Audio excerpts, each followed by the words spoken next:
Welcome to another session on the Kuzari. So we left off yesterday with the beginning of a pitch,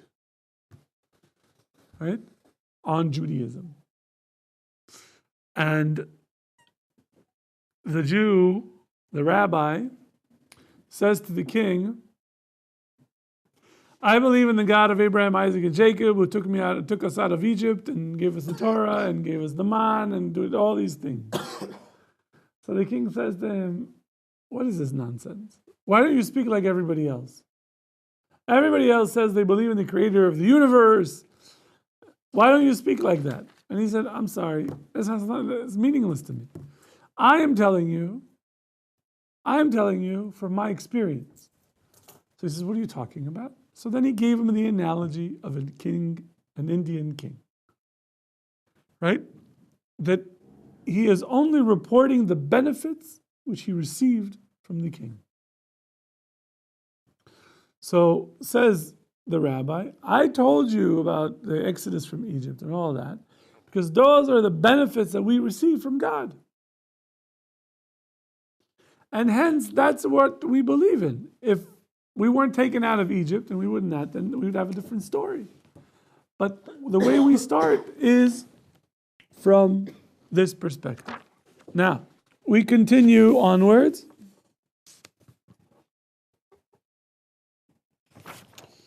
And he says the following. He says, if you had, do you remember we said, I read this before, but I think it's very important to think about. He says, if the messengers of the king come to you and provide you the following gifts: a written text, all sorts of medicines for all your ailments, and herbs that take care of your health, and drugs, poisons to kill your enemies. And when you go to battle against them, you kill them without having to go to war. Would you then listen to the directives of the king and do what he says or not? Says he would. So what is this analogy? Right, he's giving to him a parable. Hashem gave the Torah, and what else? Hashem gave promises. Sustains us, right? He takes care of us. And that's why we listen to him. That is, Yehuda Levi says, the reason that I believe in God is because what God gives me and does for me. I'm not connected to the creator of the universe. What does the creator of the universe have to do with me? What did I get from him? Evolution. Yeah, well, okay. That happened by chance. What did I get out of it? God created the universe and just let it go. The watchmaker theory? Yeah. Says the rabbi in the book, he says the reason that what we believe in is what Hashem has done for us. That's the idea. So he says, okay. So he says, now, if somebody asked you about this king, this Indian king, how would you describe him? So the king said, well, I would describe him in the way that I understand, based on what he has done for me. So he says, that's exactly how I answered your question. Right? Moshe Rabbeinu spoke to Pharaoh, and he said, the God of the Hebrews sent me to you. That is the God of Abraham, Isaac, and Jacob. Why? Because everybody knew who Abraham, Isaac, and Jacob were. They were famous personalities in the ancient world. And people knew that God connected to them. We saw that in the previous Parsha. Right? Malki Tzedek. And the 4 kings against the 5 kings. They all knew who Abraham was. They're not like, dude, who are you? Some ninja, No, they knew who he was. So he says, Everybody knew this. He didn't say the God of the heavens and the earth sent me to you. He didn't say your creator and my creator. Rather, he said, I am the Lord your God who took you out of Egypt. Right? That's what God said. That was the introduction. God didn't say, I am the creator of the universe and your creator. Could you imagine if we were in Har Sinai and God says over the loudspeaker, right, of the spaceship, hello, listen, 1, 2, 1, 1. And if Bernie were here, we would do, but he's not, so we don't have to wrap it. So says Hashem in the Torah, Anochi Hashem Elokecha. I am the Lord your God who took you out of Egypt. As opposed to, I am the Lord who created the universe. Right? What? You don't watch cartoons? They always laugh like that. That's the evil person when their plan comes together. Yeah. So he says, that's why I opened the way I did. And I answered you with what I am obligated to believe in and what all the Jewish people are obligated. And why are they obligated to say this? Accepted upon it willingly. Because they saw it. That's what it says. אשר התברר אצלם המעמד הוא בראות עיניהם. Because back then, those people experienced it. They saw God. They saw that he took them out of Egypt. They were slaves one day, and they were free the next. And they experienced it. And he says, and we have a tradition, Kabbalah, an accepted tradition, that goes on from that experience all the way to today. There is no break in the tradition. So we just entered the realm that the Kuzari is famous for. So the Kuzari says, the rabbi says, the reason that we believe what we believe is two parts. One part, there was something, an experience that the people back then, had. And two, there is an unbroken chain of transmission. That's what he says. Questions, comments, arguments, feedback. Nothing. Yes? Just buzz in. Would the king then ask, how do you know that's an unbroken chain? Oh, so that's it. If so, if you're right, then apparently your Torah is only for you people, not for me. Because my ancestors didn't have this experience, and I'm not part of your tradition, so it has nothing to do with me. Good taina, right? He's not arguing with the guy on what the guy's saying. Right. He's saying, let's say you're right. Experience, unbroken chain. So what does that have to do with me? So apparently it's not for me. Why? Because God didn't take my people out of Egypt. Want to hear what the rabbi said? Says, you're right. Class over, see you tomorrow. I'm kidding. You're right, he says to him. It's true. Technically, based on this, you're right. You don't really have a part. But the Torah teaches, I'm adding these words, the Torah teaches, and then now what the Kuzari says, whoever joins our people from the other nations will receive the blessings that God, the Creator, will bestow upon us. Okay? So you're right, yes. But he gives you the standard Talmudic response. Inachinami. Yeah, that's true also. But if you join the Jewish people, that is, what does that mean? If you convert to Judaism, you will receive all the promises that God has promised us.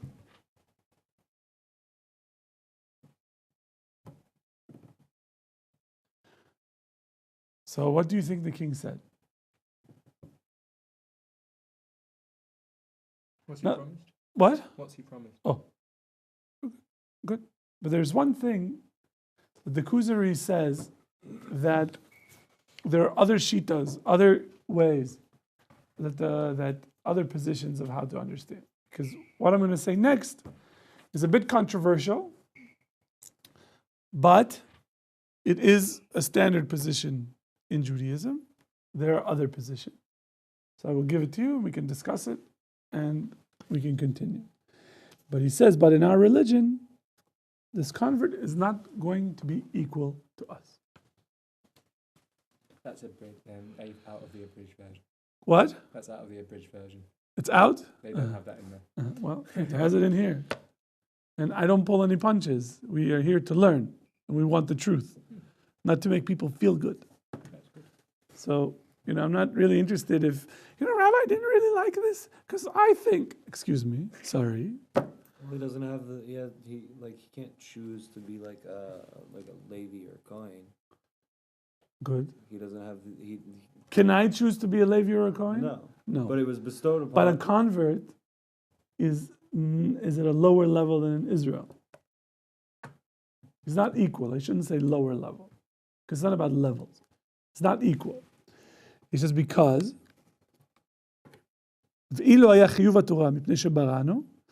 if the obligation to keep the Torah was dependent upon our creation, then we're all created equally. Did you hear what he just said? Is this racist? No. He said, if the obligation to keep the Torah was dependent on how we are created, then we would be equal. Because we're all equal the same. But that's not what causes our obligation to keep the Torah. What causes the obligation to keep the Torah? Mount Sinai. So he says, we're all his creatures. But we are obligated to keep the Torah because God took us out of Egypt and connected to us. And we are called Hasgula, the chosen people. And that aspect is something else, something spiritual, not something physical. Right? So there are critics of the Kuzari who say, you see, he's racist. It's not racist, not at all. He's saying that if it was based on our creation, we're all the same. Black, white, green, yellow, everyone is the same. And everybody said, but there aren't any green. Well, there aren't any yellow, and there aren't any blacks, and there aren't any whites either. So, move on. Right? Have you ever met a white person? They're pink. Different shades of pink. Right? And is there a black person? No, they're brown. It's not black. And are there yellow? That's jaundice. That's I was just something else. thinking albinos, Albinos. White. Yeah, albino. No, they're clear. But they're not white skin. It's not like the wall. No.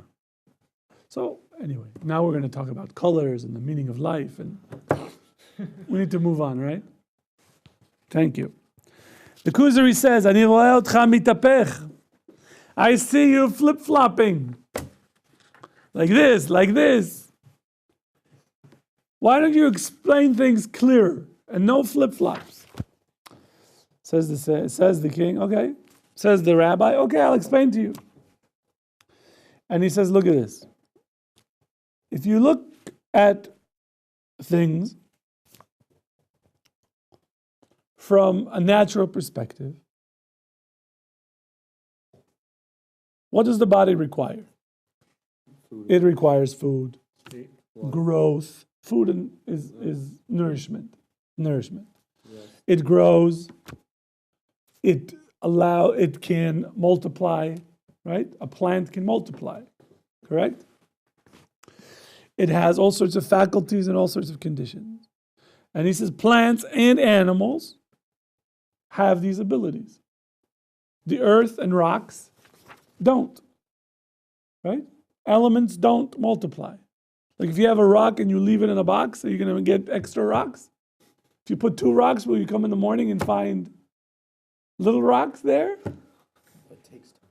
It takes time. A really, really long time. They can divide They can divide? A rock can divide by itself? to multiply. What? Like something physical can be broken into different. If you break it, there's an outside force, but it's not done by itself. You know how many people then will take a piece of gold and stick it in a box and wait till it multiplies and then run to the store? 2 pieces. Yeah, 2 pieces to get 4. Only living beings can multiply. A cell can divide and create 2, and then another 2, and another, but not a stone.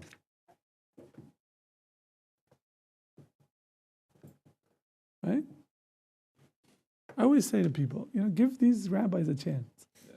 They're sharp, you're just gonna give them a shot. So he says, okay, yeah, makes sense.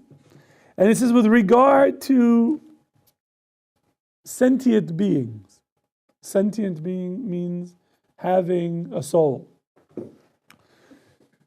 All the animals have, in addition to the previous level, have the ability to move, right? They have locomotion. They can go different directions. They have a will. Certain things they want, certain things they don't want. They have nature. And they have senses and desires and so on. So far, we all agree with him? Or do you want to argue with him? See, this is what, if you've learned enough, you're like, I know I shouldn't agree, because once I agree, he's got me. But I don't really have anything to argue with him against. Because, yeah, it is what it is. So, but you feel like, okay, and like, I got me. It's like playing chess and like this, and like checkmate. Like, I knew you got me, but I don't know how you got it. Stop reading our minds. Why? You don't do that? No, I'm saying you're reading our minds. Well, I told you, I'm not as dumb as I look. Now answer that. Well, I didn't think you're dumb, Rabbi. All right, here we go. So the Kuzari says, like you. That makes sense. Can't really argue against this. So he says, now look at rational beings. They have something in addition to everything else. Right? The qualities of plants we have. We're able to digest food. We're able to grow. We're able to process nourishment. And we're able to multiply. And we have all the things that animals can do. We have the ability to move. We have desires. We have a will. We have feelings. We have sensations, right? But we have something that animals don't have. And he says, the intellect. He says the intellect is something that is given specifically to human beings. And that allows us to do things that animals can't really do, which is what? We are able to have moral qualities. Right? Can you blame a lion for attacking a gazelle? It does that's its nature. You can't say, look, mister, you have to be really nicer about it. I understand you're hungry, but you really can't tear its hindquarters without killing it first. For us, you're hungry, okay. We have a way to kill. The animal has to be shechted. We have these things that we can do. We have society. We have customs. We have things that are in addition to everything else. So, what do you say? You agree with him? You're going to have to agree with him. Because what are you going to argue? No, human beings don't have customs and action. Yeah, they do. So then he says, do you think there's anything above this level? And the answer is no. That's exactly what the king says. The king says, no, there isn't anything. Maybe, says the king. What about like wise people? They seem to be like in a different level, right? The wise people. So the rabbi says, I'm not talking about a qualitative difference within the same species, right? There are smarter human beings, there are lower human beings. But essentially all human beings have the same qualities, right? On a scale of intelligence, right? if they're normal human beings, they're going to be within sort of a range. Yeah, you might have 2 or 3 people per whatever the statistic is that are geniuses, but they're still part of the species. They are not brand new, correct? So he says, yeah, you're right. Then there is nothing above a human being. Says the rabbi, okay, what if you have a human being that can be in fire and won't burn? That could be in a situation of 40 days without food and water and not die. That his face would shine such a point that eyes could not look at him. He would never get sick nor get weak. And that in the end of his days, he dies by laying down and going to sleep. In an exact set time, like he said, I'm going to die now in 2 minutes. Click. And he knows the past, he knows the future, he knows what will happen. Would you say that this is a brand new category of existence? Yes. What is he talking about? Moses. He's talking about prophets. It's not only Moses. He's talking about prophets. You okay? So prophets, says the rabbi, are in a different category altogether. Prophets and rabbis? No. No. The rabbi says, quote, right? Or I'm paraphrasing. So the rabbi says, as I describe it, prophets are a different category of existence. There are minerals, right? There are rocks, minerals, inanimate objects, then you have plant, then you have animals, then you have human beings, and then you have prophets.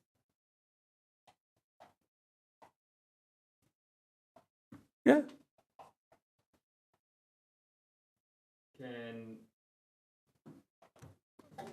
Can you move up and down the levels, your spirit?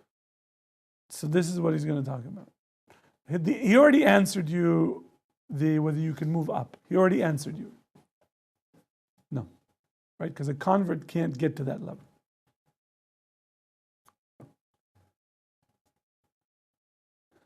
But remember, that's the Kuzari's position. The position of the Zohar says that when a convert goes into the mikveh, he receives a brand new neshama. That is, he is lifted, there's an ontological change, and he reaches the same level of a Jew. So it's not arguing on Yehuda Levi. He says, no, but the process of conversion lifts the person up to that level, and that he is equal. But Yehuda Levi doesn't say that. So we have to just go with what he says. So he says the following. The king says, but this is divine, angelic level, if at all it exists. This has nothing to do with the intellect or with the soul or with the plant life. This is something that is inyan Elohi. Inyan Eloki. In Arabic, Amar Ilahi. It is something, inyan is something, Eloki, divine. So he says, these are some of the descriptions of our prophets that no one denies. No one denies. That our prophets have some addition to their nature that allows them to do these things. And that's how it works. And he told them how the world was created, and how everyone is related to Adam before the flood, and how after the flood, all of the 70 nations are related to the children of Noah. And he explained to the prophets, how all the languages developed, and where they all resided. And he explained to them how all the different crafts developed, and how the different nations developed, that is the city-states. and how the history between Adam and today. So he said, if so, if that's what you're telling me, that you guys have this, this tradition that is coming, that God communicates to your prophets, then all Jews should have exact same number of the year since creation. Everybody should agree. There shouldn't be any argument of what day of the week it is, right? And what year this is. And he says, yes, correct. We count, and there aren't any two Jews that would disagree on the count, whether it's India or Kush, anywhere in the world, whatever far-flung corners of the world. And this was he's talking about 12th century. It's not like you could send a telegram or a pigeon, courier pigeons. I mean, but they all had the same time. No one was off. Coincidence? I don't think so. It's good stuff, isn't it? It's the Kuzari, I'm telling you. You're going to miss this. You're going to miss how it ended. So he says, okay, so how many days what's the count? How many years are we? So he says, we are 4,500. And we have the count exactly in our Chumash. The days of Adam, Shet, and Enosh, Ad Noach, Shem, Ve'evir, Ve'avram, Ve'yitzchak, Ve'yakov, Ad Moshe. All of these, and they had children. But he says something very interesting. He says you have to understand that each one of them had sons, Avram, Yitzchak, and Yaakov. And the Davar Ha'inyan Eloki, this ability for prophecy, was only connected to one son. So you had Avraham, right? How many children did Avraham have? Ishmael. And? Yaakov. And a bunch of others that aren't mentioned. What? And a bunch of others that aren't mentioned. No, they're mentioned. mentioned. 6. Yeah. So he had 8 children. You just don't really know that. But don't look puzzled. No, I'm not puzzled. He had 8 children after the age of 99. Right? He had one before, Ishmael, but then the rest of them he had after. The Amar Ilahi, this divine ability for prophecy, was only transmitted to Yitzchak.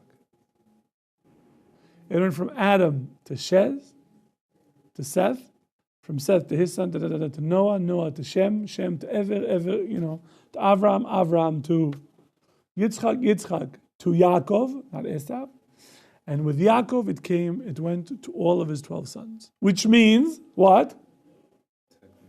All the Jews have this ability to connect to prophecy, so long as you're not a prophet, a convert. From the father's line. But you're saying genetic? Yes. So Sounds like it is. converts don't have that ability. That's what Yehuda Halevi says. And the children? What? I was going to say, at least not in their life at this time. But they have the potential for the next life. Why? Because he said... If this, not here, I didn't say it here. I said over there. no, previously. Yeah, what about it? You explained that a convert, someone who converts... That's according to the Zohar. That's a different shita. It's a different way of looking at it. So from that point of view... So that point of view, there's no problem. Because a person who converts gets this automatically. What about Bilam? What about Bilam? He's the son of Yaakov? No? Wasn't Jewish. No, wasn't he a prophet though? Yeah. He, in a sense, but he received, God comes to him and says, gives it to him. But it's not the natural propensity. Right. So he says, Jacob had 12 tribes, all of them deserving of the Inyan Eloki. And there we have a minyan. And we receive this.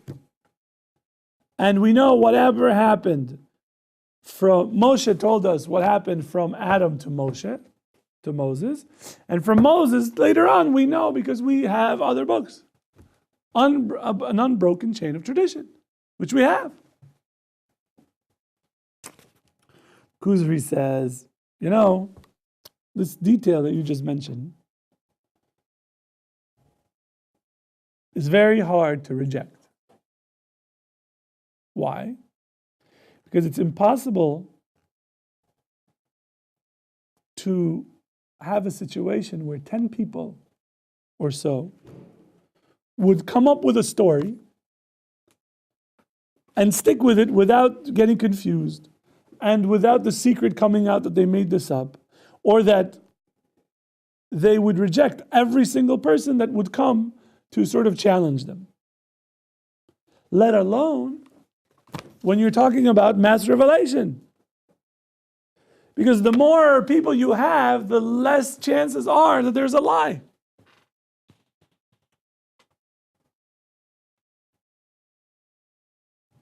The more people you have who are part of the story, the harder it is to lie. Agree with this? Disagree with it? I mean, if you had a lot of people... You have a party. If you're trying to have You have a party. You're throwing a party. Okay? And one of your friends, call him Pliny. So Pliny gets on the stage where the band is, right? And jumps over the crowd doing the Jimmy Snuka. Right? I just dated myself, but I'm proud of it. But at least you know who Superfly Jimmy Snuka is. He jumps in the air like this and lands flat, belly flop in the pool. The next day, the story is that he jumped from the 3rd floor and landed on his feet on the concrete and broke his toe.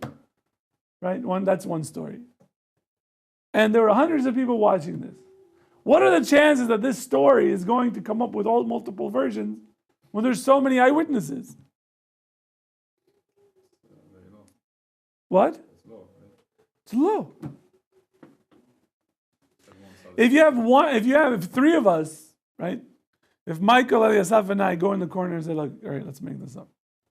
Right? Plony, actually, when he did the Jimmy Snuka, he didn't land in the water. He stood on his feet and lit firecracker and put it in his mouth. So you say, okay, all right, we're in. And you start telling the story, and everybody's like, no, that's not what happened. It's like, yeah, it happened. Like, dude, I was there. That's not what happened. And like, no. Then like, dude, just go along with us. Like, why? I'll just get you a beer later. Just go. And the guy says, you know what? Fine, I'm in. Why not? And then he starts telling. But eventually, someone's going to crack. Like, really, does it happen? No. Or what will happen is somebody said, I wasn't there, I didn't see, I just heard them 3 tell us. Eliasaf told me what happened. So how do you know that you trust him? No, he's a good guy. He's Or Samech, he's learning, he's a good guy. You know. But what about Michael? I don't trust him. Fireman, forget it. Yeah, you never know. Pyromaniac. He probably threw in the firecracker just to make it, fun. So what about the rabbi? Oh, they always try to pull one over on you. Never believe rabbis. It depends. Then you would start evaluating each person for what they say. But when you have mass revelation, it's very hard to fake. Because you ask, did you have this experience? Yes, I did. I saw it with my own eyes. What about you? Yes. It'll cost a lot of money. Why? You have to pay every person. There are people there are going to be in a group, people that you can't buy. Or there are people who are going to sell you out because they want to start their own religion. Right? They say, no, forget it. I'm not. I can start my own. If you're trying, I can sell my own. Mincha. See you tomorrow.